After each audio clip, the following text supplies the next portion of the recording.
नमस्कार साथियों, कैसे हैं आप लोग। उम्मीद करते हैं कि आप लोग मस्त होंगे, स्वस्थ होंगे और मन लगाकर पढ़ाई करते होंगे। तो साथियों, आज हम लोग फिर से वीवीआई प्रश्न को लेकर के आए हैं, जो बिहार बोर्ड के एग्जाम में बार बार प्रश्न रिपीट होते रहते हैं। वही सब प्रश्न जो है आज हम लेकर के आए हैं। तो आप लोग को पता है कि हम इस चैनल पर इसी तरह के प्रश्न हम लाते रहते हैं, यानी वीवीआई प्रश्न लाते रहते हैं। तो इस वीडियो में लास्ट तक बने रहिए और वीवीआई प्रश्न पढ़िए, जो बिहार बोर्ड के एग्जाम में बार बार प्रश्नों को पूछा जाता है। तो चलिए बिना टाइम वेस्ट किए हुए वीडियो को स्टार्ट करते हैं। तो क्या है हमारा, तो पहला प्रश्न है हमारा, क्या कह रहा है पहला प्रश्न है कि कूलम्ब का नियम को लिखें। क्या प्रश्न बोल रहा है, प्रश्न बोल रहा है कि कूलम्ब का नियम को लिखें। ये बहुत ही हाईलाइटेड प्रश्न है साथियों, जो बार बार प्रश्न को पूछा जाता है। ये बार बार प्रश्न जो है क्या है, ये रिपीट होते रहता है बार बार प्रश्न। तो ये प्रश्न जो है आप दिमाग में जरूर बैठा लीजिएगा। ये बार बार प्रश्न आता है तो ये याद रखना आप लोगों को बहुत जरूरी हो जाता है। तो चलिए जानते हैं कि कूलम्ब का नियम कैसे लिखा जाता है। तो क्या कहता है, कूलम्ब को नियम को लिखें। तो इसका आंसर है कि दो स्थिर बिंदु, क्या आंसर, दो स्थिर बिंदु आवेशों के बीच लगने वाला आकर्षण या प्रतिकर्षण बल आवेशों के परिमाण के गुणनफल के समानुपाती तथा बीच की दूरी के वर्ग के व्युत्क्रमानुपाती होता है, उसे ही कूलम्ब का नियम कहते हैं। ये हमारा क्या है, ये जो है परिभाषा है, क्या है, परिभाषा है। ठीक है, तो क्या बोला जा रहा था कि कूलम्ब का नियम को लिखना था। क्या करना था, कूलम्ब के नियम को लिखना था। ये जो है हमारा सब्जेक्टिव प्रश्न था। ये 2 अंक में पूछा जाता है। कितने अंक में पूछा जाता है, ये 2 अंक में, यानी शॉर्ट क्वेश्चन में जो है पूछा जाता है। ये हाईलाइटेड प्रश्न है। क्या है, ये जो है हाईलाइटेड प्रश्न है। ये सभी बार बार आते ही रहते हैं। ठीक है, तो क्या बोला जाता है, कूलम्ब को नियम को लिखना था। तो दो स्थिर बिंदु आवेशों के बीच लगने वाला आकर्षण या प्रतिकर्षण बल आवेशों के परिमाण के गुणनफल के समानुपाती तथा बीच की दूरी के वर्ग के व्युत्क्रमानुपाती होता है, उसे ही कूलम्ब का नियम कहते हैं। ठीक है, अब अगला प्रश्न देखते हैं हम लोग।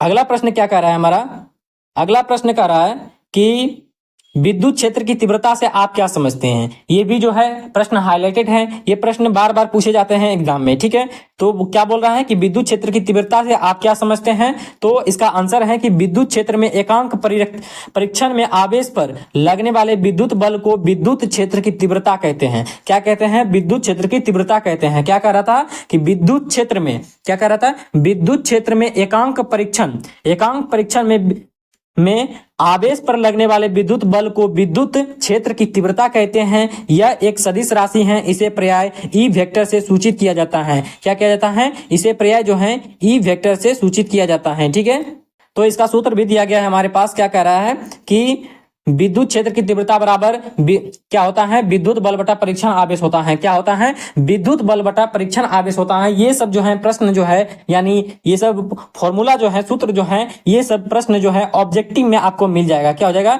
ये सब प्रश्न जो है ऑब्जेक्टिव में मिल जाएगा। ठीक है, ये 1 नंबर का आता है। तो विद्युत क्षेत्र की तीव्रता बराबर क्या होता है, विद्युत बल बटा परीक्षण आवेश होता है। ठीक है, तो अब अगला प्रश्न देखते हैं हम लोग। 3 नंबर प्रश्न क्या कह रहा है कि विद्युत फ्लक्स से आप क्या समझते हैं। क्या प्रश्न बोल रहा है कि विद्युत फ्लक्स से आप क्या समझते हैं। तो चलिए जानते हैं कि विद्युत फ्लक्स क्या होता है। तो बोला जा रहा है कि किसी बंद पृष्ठ के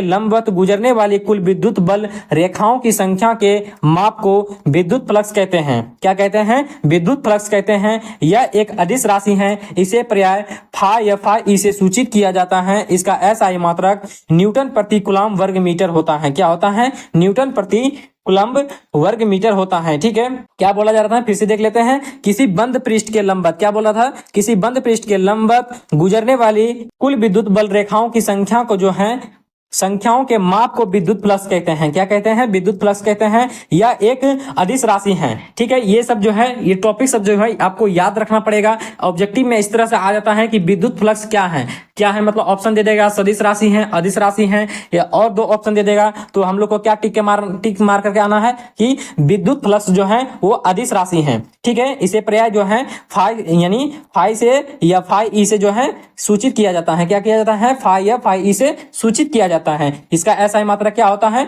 न्यूटन प्रति कूलम्ब वर्ग मीटर होता है। ये सब जो है एसआई मात्रक वगैरह जो होता है, वो सब जो है ऑब्जेक्टिव प्रश्न में पूछा जाता है। किसमें पूछा जाता है, ऑब्जेक्टिव प्रश्न में जो है पूछा जाता है। तो ये जो है बहुत ही इंपॉर्टेंट हो जाता है आप लोग को याद करना। ठीक है, तो चलिए अब अगला प्रश्न देखते हैं हम लोग। 4 नंबर प्रश्न क्या कह रहा है कि गॉस का प्रमेय से आप क्या समझते हैं। क्या है, गॉस के प्रमेय से आप क्या समझते हैं। यहाँ पर जो है यहाँ गॉस हो जाएगा, ये टाइपिंग थोड़ा मिस्टेक है, तो गॉस क्या हो जाएगा, गॉस के प्रमेय से आप क्या समझते हैं। गॉस के प्रमेय से आप क्या समझते हैं। ये बहुत ही हाईलाइटेड प्रश्न है, ये याद रखना बहुत ही जरूरी होता है। ठीक है, क्या कह रहा है कि गॉस का प्रमेय किसी बंद पृष्ठ के से होकर, क्या बोल रहा है कि किसी बंद पृष्ठ से होकर गुजरने वाला कुल विद्युत फ्लक्स, क्या बोल रहा है कि किसी बंद पृष्ठ से होकर गुजरने वाला कुल विद्युत फ्लक्स इस बंद पृष्ठ के अंदर उपस्थित आवेश का 1/एप्सिलॉन गुना होता है। क्या होता है, 1/एप्सिलॉन गुना होता है। क्या होता है, 1/एप्सिलॉन जो होता है वो गुना होता है। ठीक है, तो क्या बोल रहा था, फिर से देख लेते हैं हम लोग कि किसी बंद पृष्ठ से होकर गुजरने वाला कुल विद्युत फ्लक्स जो होता है वो क्या होता है, फ्लक्स इस बंद पृष्ठ के अंदर ही जो है उपस्थित आवेश का जो है क्या होता है, 1/एप्सिलॉन गुना होता है। उसी को क्या कहा जाता है, गॉस का प्रमेय कहा जाता है। अगर प्रश्न आएगा कि गॉस का प्रमेय से आप क्या समझते हैं, तो आपको डायरेक्टली जो है ये लिख देना है कि किसी बंद पृष्ठ से होकर गुजरने वाला कुछ विद्युत फ्लक्स जो होता है इस बंद पृष्ठ के अंदर जो है उपस्थित आवेश का 1/एप्सिलॉन गुना होता है। ठीक है, इतना लिख देना है, आपका 2 नंबर जो है 2 अंक जो है कंफर्म हो जाएगा, वो कोई नहीं काट सकता है। ठीक है, अगला प्रश्न देखते हैं हम लोग। अगला प्रश्न 5 नंबर क्या कह रहा है, कह रहा है कि 1 फैराड से आप क्या समझते हैं। क्या कह रहा है कि 1 फैराड से आप क्या समझते हैं। ये जो है हाईलाइटेड, ये भी जो है प्रश्न हाईलाइटेड प्रश्न है। तो क्या कह रहा है कि 1 फैराड से आप क्या समझते हैं। तो चलिए जानते हैं कि 1 फैराड से क्या होता है। यदि किसी, क्या कह रहा है, यदि किसी चालक में 1 कूलम आवेश दिया जाता है, यदि कोई चालक है हमारे पास, बोल रहा है कि यदि किसी चालक में 1 कूलम आवेश दिया जाता है तो चालक में एक विभव की वृद्धि हो जाती है। क्या होती है, एक विभव की वृद्धि होती है, जिसे 1 फैराड कहते हैं। क्या कहते हैं, जिसे 1 फैराड कहते हैं। ये बहुत ही आसान है याद करना। क्या है, ये बहुत ही जो है आसान है याद करना है। ये याद कीजिए और लिख करके आइए, और जो है हमारा 2 अंक जो है आप जो है फिजिक्स में जो है प्राप्त करके आइए। ठीक है, तो क्या कह रहा था कि यदि किसी चालक में 1 कूलम आवेश दिया जाता है तो चालक में एक विभव की वृद्धि होती है, जिसे 1 फैराड कहते हैं।